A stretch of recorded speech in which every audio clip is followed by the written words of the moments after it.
right in, shall we? Today, we're diving into a really fascinating analysis drawn straight from Kenneth Blanchard and Norman Vincent Peale's classic concepts in The Power of Ethical Management. We're going to take a totally objective look at a psychological tightrope that literally every single manager, leader, and professional walks at some point in their career.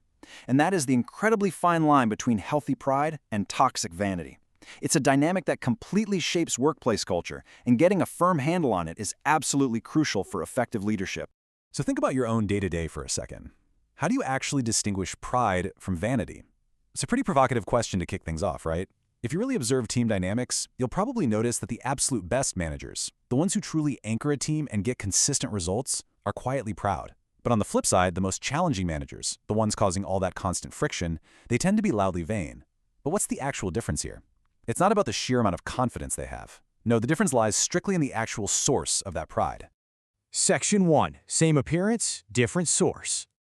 Now, this is exactly where things get super tricky in the corporate world, and it's a big reason why organizations struggle to spot toxicity early on.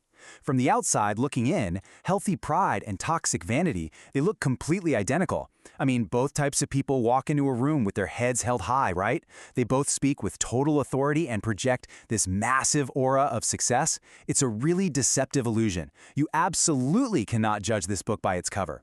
The only real differentiator is what's sustaining those behaviors just beneath the surface. We have to ask, what's the actual fuel going into the engine here? Section 2. Quiet pride versus loud vanity. To really figure out what that fuel is, let's look at how these two traits actually operate in a standard meeting.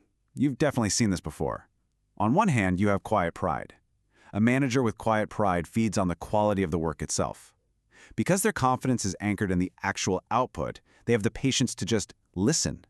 They value the work way over their own ego. But then, on the other hand, you have loud vanity. And loud vanity feeds entirely on applause. This is the manager who constantly interrupts. Why? Well, because for them, the audience's reaction is the whole point. Being seen talking is way more important to them than actually hearing what's being said. And the real kicker here is the long-term impact of these two styles. Healthy, quiet pride objectively builds a functioning system. It's all about the mechanics, the team, the actual deliverables. It leaves behind this solid legacy of competence that outlasts the manager. Toxic vanity, though, that just builds a self-serving personal myth. It creates a whole narrative where that one specific person is the hero taking all the credit, but it does literally nothing to strengthen the actual organization. Section 3. Roots are work, leaves are applause. To really drive this home, Blanchard and Peale use a brilliant metaphor. Think of your career, or maybe your team, as a plant. Blanchard points out that nurturing vanity is exactly like pouring water directly onto the leaves. I mean, sure, it washes off the dust, it makes the plant look super shiny and vibrant for a quick minute, looks amazing to anyone walking by, but that water evaporates fast. It never actually reaches the soil. And ultimately, it leaves the plant to wither and die from the inside out simply because the foundation was totally ignored. So let's map this out for the business world. The root here is strictly the actual work results, the tangible, undeniable value you produce. The leaves, on the other hand, represent the applause, the visibility, that sweet public recognition. Here's the thing. The root is literally the only element that can sustain professional growth and keep a team grounded when things get tough. If you're just out there chasing the leaves, the very first strong wind of adversity is going to completely knock you and your team over. Section 4. The test of your pride. Okay, so how do we actually apply this? Let's turn this analysis directly toward you for a second. We're going to do a quick, neutral, little diagnostic to test your own motivations. And hey, absolutely zero judgment here. This is just a really powerful tool for self-awareness. I want you to take a second and honestly think back to your most recent moment of professional pride. Maybe it was yesterday, maybe last week. Picture that exact moment in your head right now. Got it? Okay, what was the exact trigger for that feeling? Think of this like a mental diagnostic notebook. I want you to mentally place a check mark in one of two columns. When you felt that surge of pride, was it mostly because of the result of the work? Meaning you just knew the project was flawless, the system worked perfectly, and the problem was genuinely solved? Or does your check mark belong in the reaction of others column?